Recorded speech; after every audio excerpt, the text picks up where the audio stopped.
Hello and good evening, and welcome to the Shed with myself, Trevor.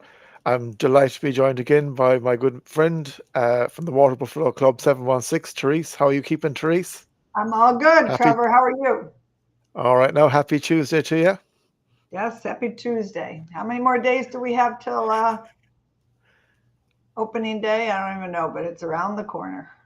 It's not too far away now. It's only a few Yeah, weeks for sure. crazy. How's everything going over there in Buffalo? You were at training camp and you're going again this week. What have you seen from it so far? Yeah, hot heat. The weather has been an issue, of course. We've had the most amazing summer, but really hot weather here in Buffalo and Rochester for that matter. We haven't had any rain, so I'm sure the guys have been sweating it out. We are actually it's 2 more weeks of like sunny weather. I don't even know. I don't even see rain in the forecast. But I talked to the guys from Hard Knocks, and they have been working their butts off in this humidity and heat. So it's been crazy. It's an unusual summer for us, but it's been good. All good is here. That's good. And the Hard Knocks, it kicks off tonight. Is it 9 p.m. your time, 2 a.m. Yeah. our time?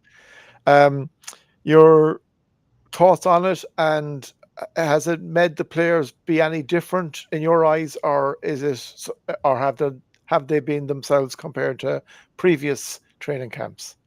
I think they are themselves. I don't think they're in front of the cameras all the time. This is nothing for them. They just have to watch their vocabulary and make sure they don't swear too much. So I don't think that's a big deal. I think it's going to be fun to see behind the scenes.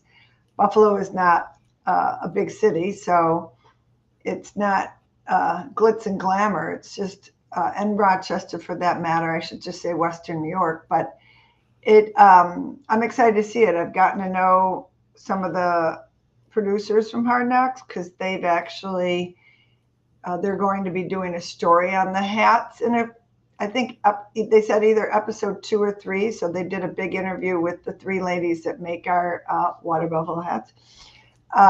So that'll be fun, and yeah, right there on yours too.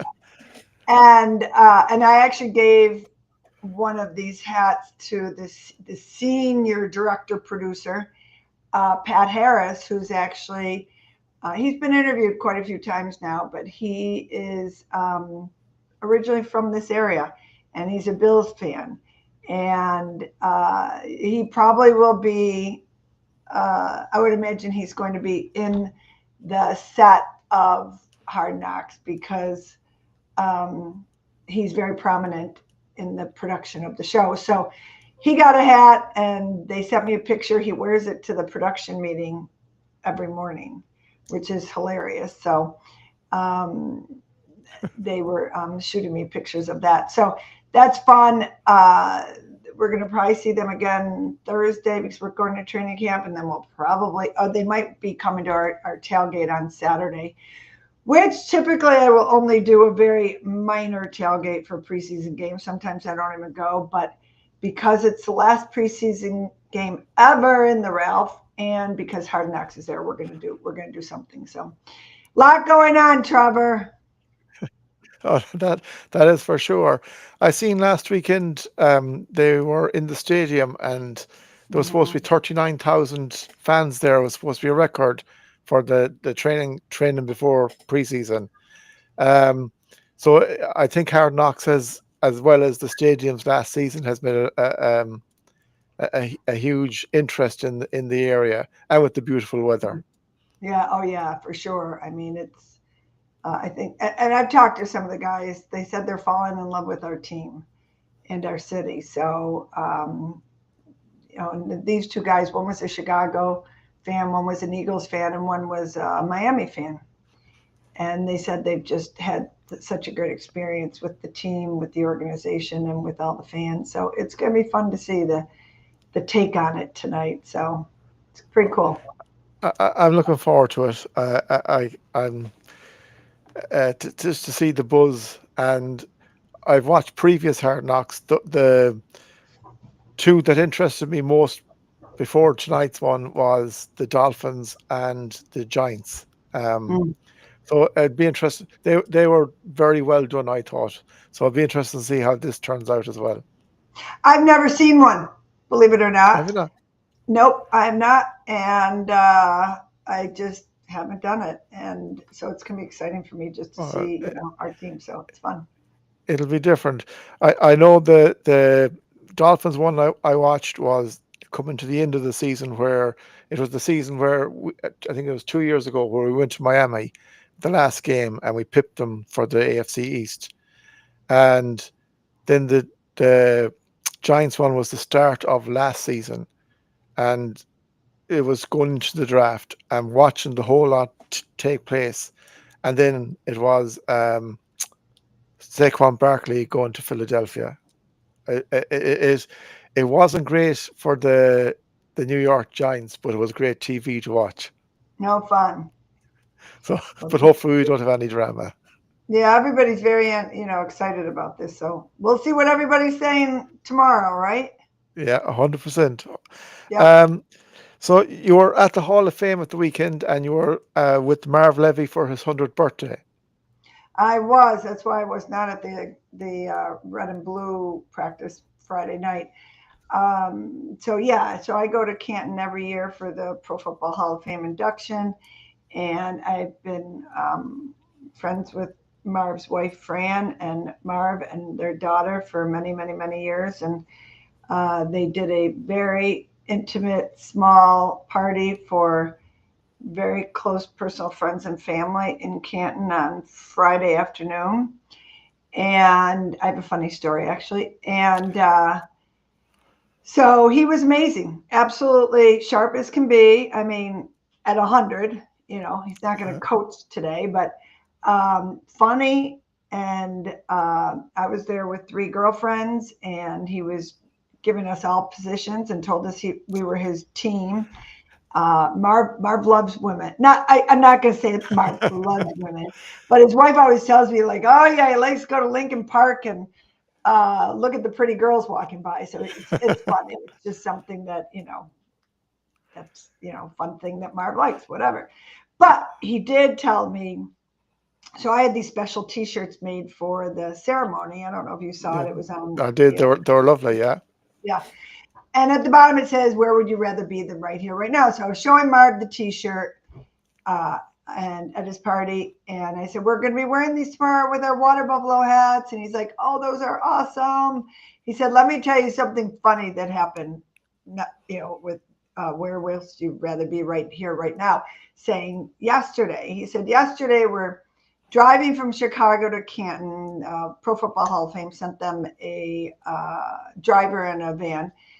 And he said, "Excuse me, ladies, for my language, but I was at the urinal. I'm at the stop. I have to go to the bathroom. I'm standing there, and some guy walks up to me, next to me, and he's going to the bathroom next to me, and looks at me and says, 'Marv, where would you rather pee than right here, right now?'" We were dying laughing. For him, it was just the funniest thing. So then everybody's laughed. We had to tell everybody that whole story. Of course, I've told it, 100 times now, but uh, it was such a, as they call him, Marvism. Marv is so witty, so sharp, so quick to tell you something funny. Granted, it was this guy who I wish I knew who this guy was. I think it's hilarious. So that was pretty funny. And Chris Berman says to him, "Now I can sing 100 bottles of beer on the wall to you, Mar." Because, "Oh, Chris, I have a beer in my pocket, so you have to start at 99." So it's just that is so him. And when he, I know this was posted somewhere. I saw something online, a video, but he said, "I hope to celebrate my 200th birthday with all of you." So that was just, I mean, besides many other things that he said, and his daughter was amazing, Kimberly. She got up and did the whole presentation. It was quite special. What a wonderful man and human being and coach and mentor to so many people. Yeah, I seen the photographs from yourselves at it, and I seen some videos from Sean McDermott and Brandon Bean and different players Yeah. paying tribute to him, and Jim Kelly as well. Right. And it's lovely to see a man that has done so much for Buffalo in the football terms, but it's 30 years later, and he is treated the same as he was back then, as the gentleman he is, and taught as much. Even with the new generation of fans, they still, Marv Levy is a legend, and Totally. it's great Absolutely. that he gets that respect. Yeah, I agree with you. We should have a Marv And Levy monument, uh, that's for sure. oh, definitely, because the the way to rev the crowd up is his line at the start of the Right. game, and Yep. and he revved No his team doubt. up enough times. So Yep. it'd Fun. be a lovely statue to have him, and underneath it, where would you rather be than right here, right now? Right now. Yep, for sure. But and what was Canton like at the weekend? Was it, like we only see it from TV side, but there, being there in person, what was your memories from it, and your thoughts of the experience? Yeah, I mean, Canton is, I mean, it's a Pro Football Hall of Fame. It's come a long way from when I started going back when my first year going was when Jim got into the Hall of Fame. We all went with him. I mean, it used to be on the steps of the Hall of Fame, but because of him, they moved it to the stadium, and it's been at the stadium, the football stadium, ever since then. So that's kind of funny, that little tidbit there. And when Jim went in, actually, he gave us all Jim Kelly jerseys. It was kind of cool. And so we're all on the floor watching him. Everybody has to go at least once. It's just an experience, even to go on off weekends. I have a house that I rent right next to the Pro Football Hall of Fame. I've been doing it for, I don't even know, 10, 15, 20 years. So it's just, I love going. I love the whole experience of it. And the whole hall has grown into not just the Hall of Fame. They have a fan fest, they have a food fest, they have so much going on there. So it's really you can make a long weekend out of it. So it's just a fun atmosphere, and you never know who you're going to run into. We ran into Emmett Smith, um, Michael Irvin, Morton Anderson. I could go on and on. A lot of Buffalo Bills. Of course, I Yeah, saw that Andre Thurman and Jim and Bill Polian and Steve Tasker came down, and John Kidd from the Bills. So it's just, I encourage people to go there. It's great. yeah. It seems I watched some of it on the TV over the weekend, and on Saturday, and it did it did show the crowd, and it seemed to be a very special, and players get very moved by it, by being inducted into the Hall of Fame. It is a big deal. Yeah, it's a big deal. It's a very, very light crowd this year because only four players went in. Sometimes there's six. I think one year there might have been eight. So it all depends on how many players go in and how many fans they have that come, see them from their home, pro football town. So, but it's good. Yeah, It's accessible to everybody. yeah. No, that's it. Looks amazing, and hopefully some of this current team that's at the Buffalo Bills will be gracing it one day way in the future.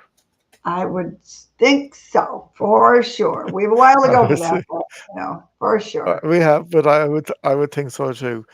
Yeah. Um, Speaking now of the training camp, James Cook. What is the story over there with James Cook? So I've been out of town for a few days, so I'm a little lost, except I've been seeing that he hasn't been at training camp. You probably know more than I do right now, but I'm a Yeah. little Well, worried. I haven't even caught up with my own social media to see what's out there. I just see, I was walking in the park this morning because I just got back yesterday with somebody. I'm like, what's going on? He's like, and nobody really knew. I said, anything new? I know there's a lot of injuries, but